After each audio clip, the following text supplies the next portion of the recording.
investigated reported disturbance at Acer Plaza? 10-4 dispatcher, verify address.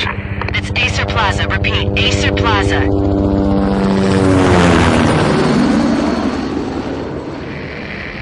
Shots fired on the rooftop. An assault in progress at Acer Plaza. Repeat, an assault in progress.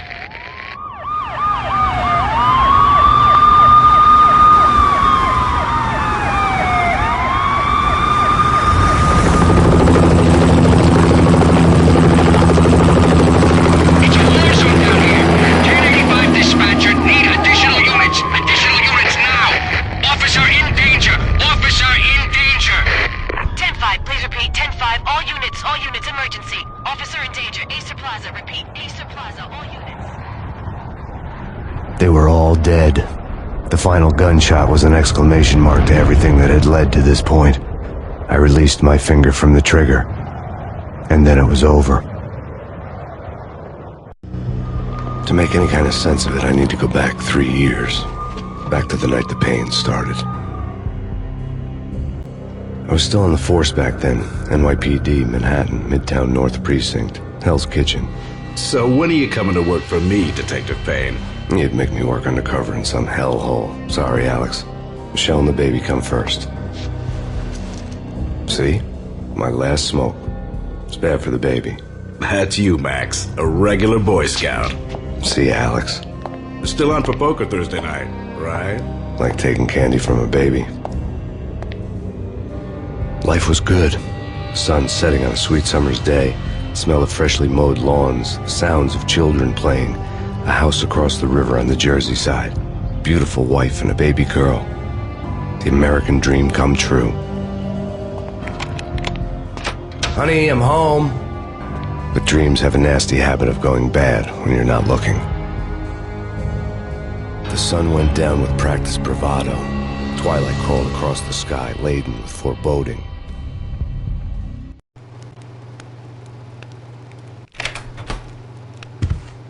Michelle, honey, anybody home? I didn't like the way the show started. They'd given me the best seat in the house, front row center.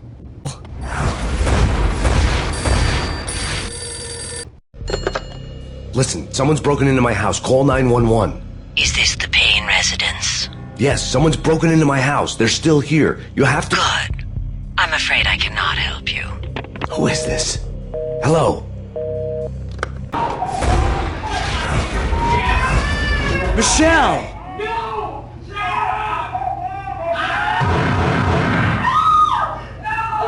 It's coming. Freeze! NYPD, drop it! Coming! No. No. That's a fallen angel! Oh, baby.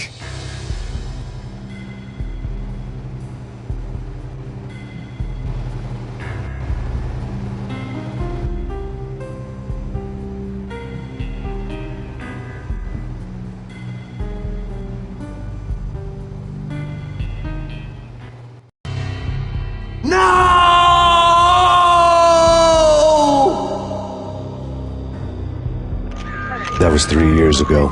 Everything ripped apart in a New York minute. The killer junkies had been high on a previously unknown designer drug, Valkyr, V. After the funeral, I told Alex I'd be transferring to the DEA. It took us 3 long years to get a break in the Valkyr case. Then, finally, 2 months ago, a dime dropper tipped us off that Jack Lupino, a mob boss in the Punchinello crime family, was trafficking. I went undercover. Infiltrated the worst mafia family in New York. I came in from the cold and the dark. Outside the city was a cruel monster.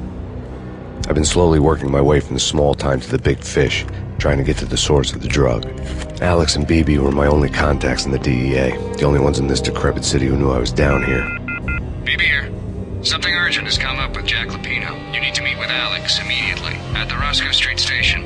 I hadn't had a face-to-face with Alex since I'd gone undercover. Outside, the mercury was falling fast. It was colder than the devil's heart, raining ice pitchforks as if the heavens were ready to fall. Everyone was running for shelter like there was no tomorrow. It didn't get any better when I got to the subway. The feeling hit me like a point-blank shot straight in the face. Something was not right about this. My Beretta stirred nervously under my coat, but the train doors had already shut behind me, and I was in for the ride. Next stop, Roscoe Street Station, and Alex.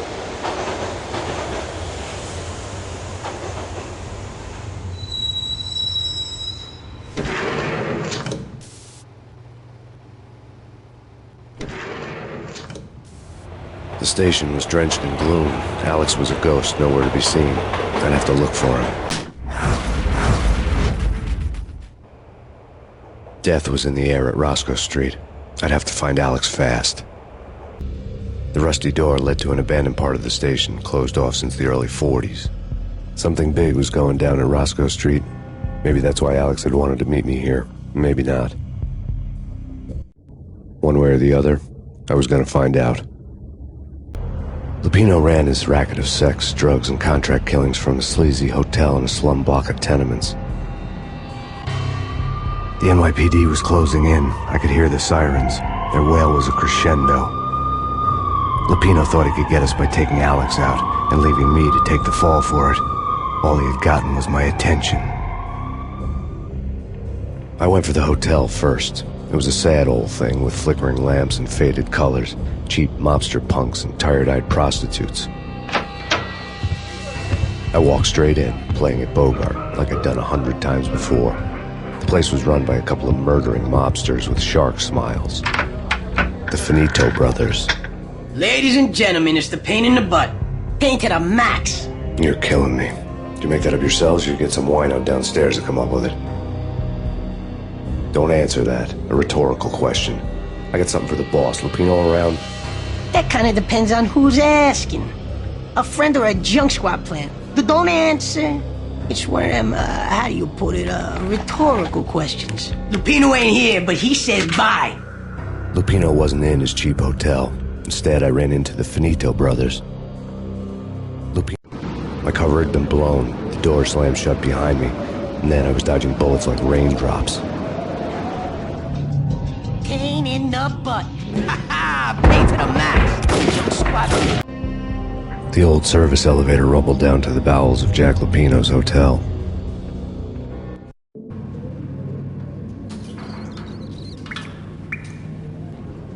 A winter storm warning is in effect in the whole tri-state area, as both freezing rain and heavy snowfall continue. Many roadways are already closed, and people are advised to stay indoors. The severe blizzard has ravaged New York for 3 days now, with no end in sight. We'd been snowed from the start in the Valkyr case. The forecast said there was plenty more where that had come from.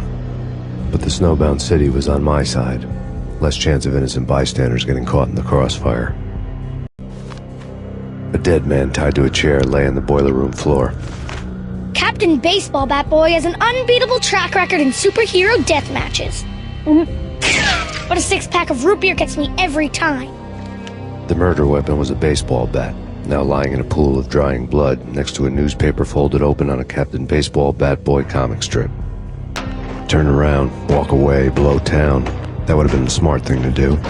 Guess I wasn't that smart. Lupino's tenement buildings were a seedy hangout for all kinds of sleaze. A liquor store, a pawn shop, a laundromat full of mobster bookies and loan sharks. The list went on. The how and why of it was a mystery to me, but they knew I was a cop. They knew I was coming, and they were going to get real trigger-happy about it. I got to see Lupino's hangout all lit up. A bomb went off, turning snow into liquid gold. A pillar of fire lifted the remains of a car straight up into the air. The flames were highlighted on the hood of a black Mercedes-Benz as it coasted down the street real slow, as if the driver didn't have a worry in the world. I got a good look at the man riding shotgun. It was Vladimir, the head of the local Russian mob, the fly in Don Punchinello's soup. The ringing in my ears was the sound of a mob war being waged.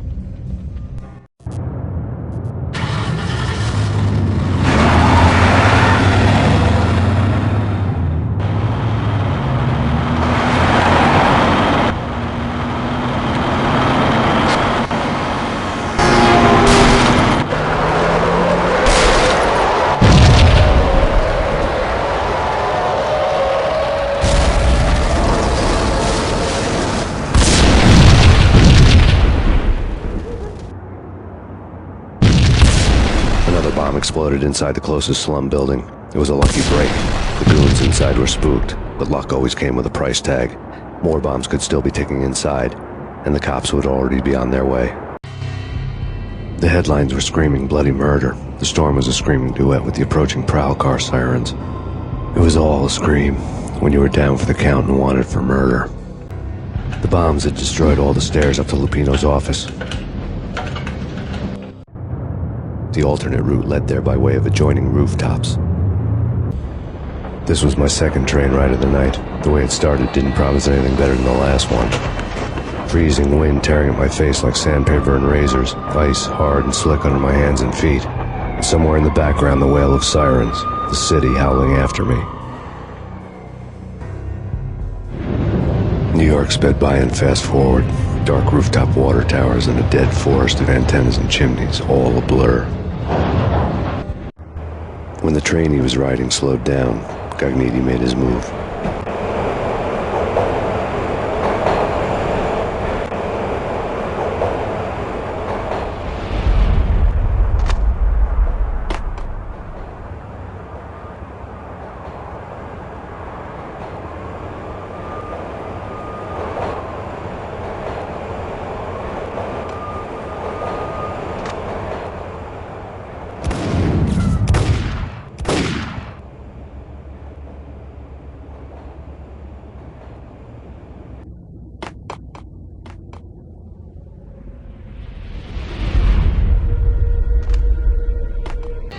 Ragnarok was Lupino's private nightclub, a den of drugs built into an old theater. I knew what waited inside: V-head junkies ready to explode in random acts of senseless violence, and Lupino's goon squad, the worst stone-cold killers this side of hell. Ragnarok was as inviting as a headache, flickering and flashing to a machine gun beat.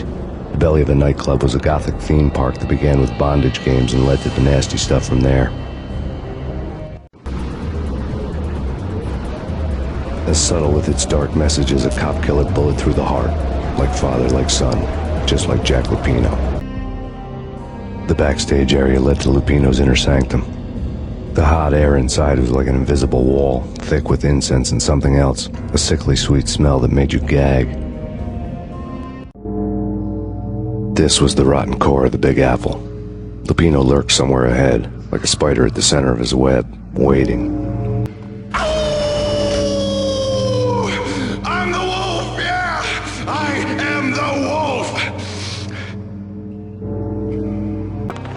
Lisa Punchinello. Lisa Punchinello was the Don's wife. Mona Sachs. Lisa's evil twin. Your safety's off, evil twin. You might hurt someone with that gun of yours. Lisa's the damsel in distress. I'm the professional. I'd blow you away without batting an eye. Sure, and you can check out my credentials splattered all over this joint. Jack couldn't have framed you. Not the state he was in. We're after the same slime bag. Angelo Punchinello's the one who murdered your friend and framed you with it. You know this for a fact. I've got my sources. I don't have a clue these days. I just shoot them as they come. Who put a contract on the archfiend? This one's mine. I hate the guts of that sadistic wife-beater. Why not pool our bullets for this one? I thought you'd never ask. My finger was starting to twitch. How do you like your whiskey?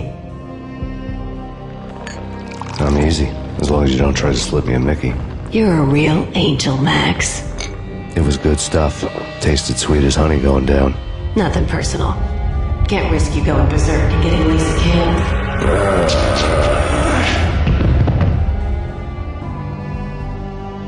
The nightmare was always the same. Violent shapes moving in darkness, old and ugly. The killer's mad laughter was a riddle filled with wicked innuendo.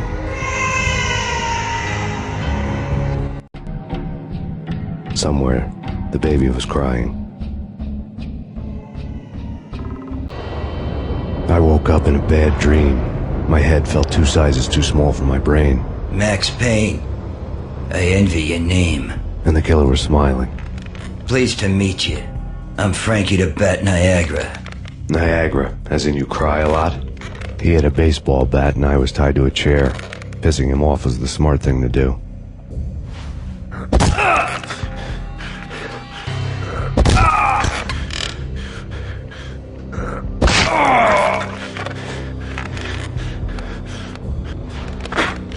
Nothing wrong with a little laugh now and then. Take me, for example.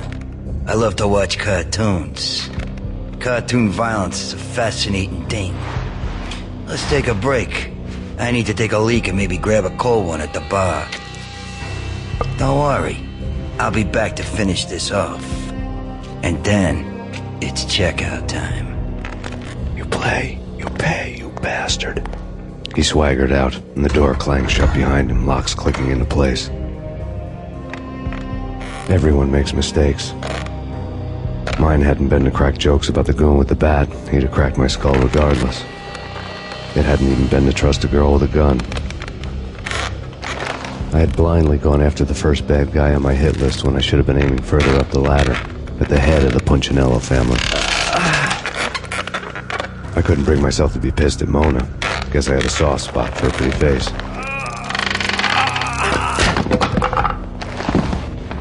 But when somebody decides to play baseball with your head, you tend to get sore.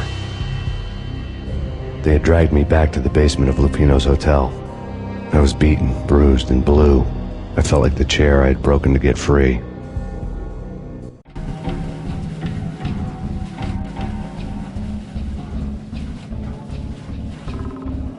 All I had was Niagara's bat, sticky with my own blood. Punchinello messing with V is bad for business all around. But that's not all. There is this guy, Boris Dime, used to pull jobs for me. He's the captain of the cargo ship Charon. Now the bastard turncoat has gone over to the other side, Punchinello's. The ship's loaded with high-res hardware, guns, my business. If Punchinello gets hold of that cargo, he's won and I have lost. And you'll have your work cut out for you. If you want to get to Punchinello, you'll need heavy-duty persuaders. I am just the man to get them for you. Change the ship back under my flag, maybe pop 2 in the traitor Dime's head while you're at it. You'll get enough guns to start the apocalypse. You in or out? Let's get this show on the road. Vladimir was one of those old-time bad guys with honor and morals, which made him almost one of the good guys. None of us was a saint. The Brooklyn riverfront was a maze of rusty containers, sharp-boned cranes looming up from the snowstorm. On a night like this, you couldn't help but think of the dark army of dead men sleeping with the fishes, cement shoes in line. No Minotaur lurked in this labyrinth, but somewhere out there, on the clanking deck of his cargo freighter, the skipper of the Chiron was waiting, like the ferryman of the river Styx. Even with all this firepower, I figured I couldn't get to Punchinello at his manor. I could only hope they wouldn't pass a chance to hear me beg, to see he's won. This is Max Payne. I want to cut a deal. Payne, you're a dead man. That's what everybody keeps telling me. I got your ship and her cargo. I want to meet. No pain, no gain. Capiche? You know my restaurant? Yeah, I know it. 1 hour. Punchinello's restaurant had seen better days. Snow was falling like ashes from post-apocalyptic skies, but that was outside. Things would soon get hot in the Don's restaurant. I knew it was a long shot, Angelo Punchinello actually showing up, but there was no crime in hoping. The night groaned with cold. The garden lights flickered nervously. In their light, the falling snow was dead white before the darkness ate it up. I had heard the stories. The trio were mad dogs. They'd have hung the heads of their enemies over the manor gates if the capo had only let them. Punchinello wanted pain. He'd see the pain. The trick in my situation was that there was no trick, no matter what the movies tell you. No rules, no secret mantra, no roadmap. It wasn't about how smart or how good you were. It was chaos and luck, and anyone who thought different was a fool. All you could do was to hang on madly, as long and as hard as you could. Someone had graciously left the back door open for me and killed the guards. My money was on Mona. I knew the trio would be standing between me and Punchinello. I had read their rap sheets, thick as phone books. No one would be walking out of here alive. The numbing cold of the broken night had followed me in. Upstairs, the trio tangoed down the manor halls to the silent rhythm of their murderous hearts, the blood of their victims rust on their lips. Vince Mugnano, Pilot Providence aka Big Brother, and Joe Deadpan Salem, The pistol was a frozen lump in my hand, piercing the skin, gnawing me to the bone. Someone hadn't enjoyed the Don's hospitality. Someone with a flair for the dramatic. Someone who had let herself out of a locked cell and past a couple of armed guards. My thoughts were on Mona again. I could only hope she was a good enough gambler to walk away while she was still winning, before she'd run into the trio. Gentlemen, we're done here. Take me to Cold Steel. She had just given me an OD of Valkyr. I could feel green fire eating my brains. They turned to steam. They did a fade on me. I'd never had a chance. The witch had got me just as sure as if she put a gun to my head and pulled the trigger. The shadows rushed me, bruised mugshot faces hungry for revenge. They knew my weak spots and closed in for the kill. The floor turned into a vortex of green blood. I fell. The flesh of fallen angels. Max? Where are you, Max? Don't lose it. It's Valkyr. The drug. Snap out of it. Try to remember. It was a bad line in a prank call. Someone spouting insane babble. I couldn't make sense of it. But I had an overwhelming sense of deja vu, and the caller's voice sounded oddly familiar. Slowly, the green nightmare faded, leaving dark stains on my soul that would never come off. I felt like flatlining. I was all shook up. I woke up in a cold sweat, sick and tired to the bone, lying in a puddle of my own puke. The hag had said take me to Cold Steel before it had all gone crazy. It was a clue. The only one I had. It took me forever to crawl back to my feet and hit the road, but when I did, I drove straight to Cold Steel Foundry outside the city. There was a whole lot of action around the place for a freezing winter night. Trucks coming and going, men running. I had the drop on the mystery witch. She thought I was dead. I was on her blind side. I was going in. The bad trip had put me in a crazy mood, adrenaline pumping through my aching veins. Staggering on the mill roof in ice and snow and wild wind, I was a ninja. My kung fu was strong. I wasn't kidding anybody. At best, I was Superman on kryptonite about to fall through a skylight, down to where it was all going down. A half-abandoned industrial area in the middle of nowhere. The factory was a perfect front for any number of illegal activities.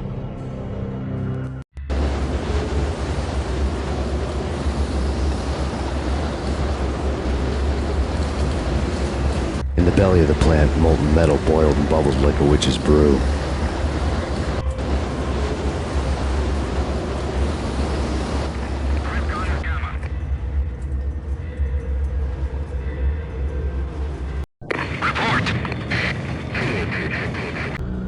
I had taken on the role of the mythic detective, Bogart as Marlowe, or as Sam Spade going after the Maltese Falcon to unravel all the mysteries.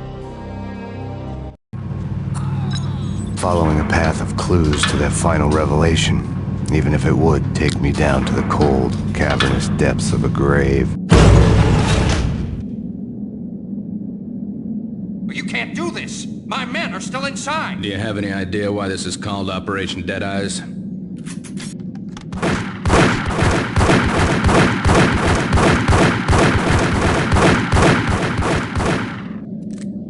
I think he's dead already.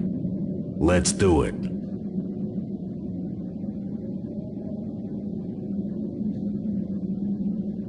Attention all personnel. The self-destruction sequence has been initiated. Evacuate the complex immediately. I felt thin as death. I've been living on an endless supply of week-old donuts. They were fuel for this crazy furnace inside my head. I couldn't remember when I had last seen the sun. I was on a permanent graveyard shift. When the darkness fell, New York City became something else, any old Sinatra song notwithstanding. Bad things happened in the night, on the streets of that other city, Noir York City. I was in an all-night diner, downing cup after cup of coffee that tasted like engine oil, when a new message from BB got me back on the killer track. What the hell happened at Roscoe Street? Maxie, I'm going out on a limb here. We need to talk this through, come up with a plan. 2:30 a.m., the Choir Communications Garage. The more I thought about Alex's murder and the frame-up, the more it felt like an inside job. I should have seen it coming. BB had sold me out, and now he wanted to finish what he'd started. The garage was dead. BB showed up in his tailor-made suit, gold watch, and cufflinks to match, all way beyond a cop's pay. Maxie. Oozing suave charm, he was guilty as hell. What the hell does BB stand for anyway? Backstabbing bastard? Come on, don't be like that. Have a cigar. I don't smoke. Maxie, you have no idea how big this is. It's huge. You have no idea. I think I do. You're a bribe-taking bent cop who sold out his partner. Those mobsters in the subway were a dead giveaway. Hard to miss. Bet it was exactly like this with Alex. Up close and personal. You can't win this one, Max. No, but I can make damn sure none of you do either. BB turned out to be another cardboard cutout bad guy. Woden was waiting for me on the steps of the old building. Mr. Payne, let's go inside. The others are anxious to begin. The others? Despite the general misconception, this building actually predates the City Hall by 2 years, thus being the oldest municipal building still in use here at the foot of the Brooklyn Bridge. No kidding. The old man played tour guide as he led me through a dark domed hall. The answers I was after loomed large ahead. Mr. Payne, I would like to introduce you to my colleagues in what we call the Inner Circle. You've been watching too much X-Files. You have seen the files on Project Valhalla. We can fill the gaps, provide you with the information missing from those files. We were all involved in the early stages of the project during the Gulf War. What's the catch? We would very much like to blow this thing wide open, but our hands are tied. Her name is Nicole Horn. She was the key figure in Project Valhalla. When the funding was discontinued, she simply refused to quit. She knew exactly what she had in her hands. Nicole Horn is the president of Acer Corporation. She has more than half the city in her pocket. This must be kept under wraps. If you try to go public with this, we will deny any knowledge. We need you to take her out. Afterwards, we can protect you. Make all the charges go away. That was the cue for the killer suits to kick in the doors and swarm inside. I had dreamed of revenge. Those dreams were always nightmares, of coming close and then failing. Now I was close. I had a name to guide me, Nicole Horn. I had nothing to lose. Project Valhalla had not been the only thing the Inner Circle had been involved in. There were rows of cabinets full of files. The Serpentine Secret Society went back a long way, always pulling strings from the shadows. I couldn't say I was sorry. Woden's move in some Byzantine power game had cut the Circle's membership roster to 1. The old man wanted me on cleanup duty. It was my mess, too. Mine wasn't the most original approach to the problem. It wasn't as if it hadn't all been done before. An eye for an eye, the first principle of revenge. Old as dirt, still going strong. The cardinal rule in going after someone with an intention to kill was not to make it personal, which it almost always ended up being anyway. It did with me. I took my time, cruising around the city in the snow. There was no hurry. I knew what I had to do now. I took my time, thinking about it, building up the rage. When I was ready, I parked the stolen wheels at the front entrance of the Acer Corporation headquarters. Got out, got in, got cracking. I had a bullet with Nicole Horn's name on it. I had 10,000 bullets with the hag's name on them. She had ultra-high-tech security systems, enough mercenaries and weaponry to start World War III. There was no fear. New York disappeared behind a veil of snow. I had crossed the threshold. This was her domain, sleek and sexy and soulless, all glass and steel. A place of color-coded security key cards, metal detectors, and surveillance systems.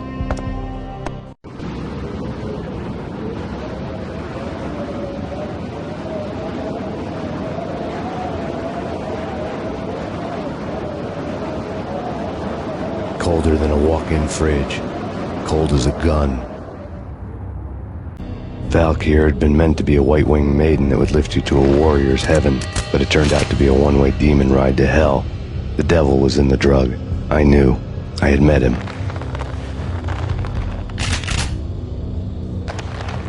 And now I was gonna kill her.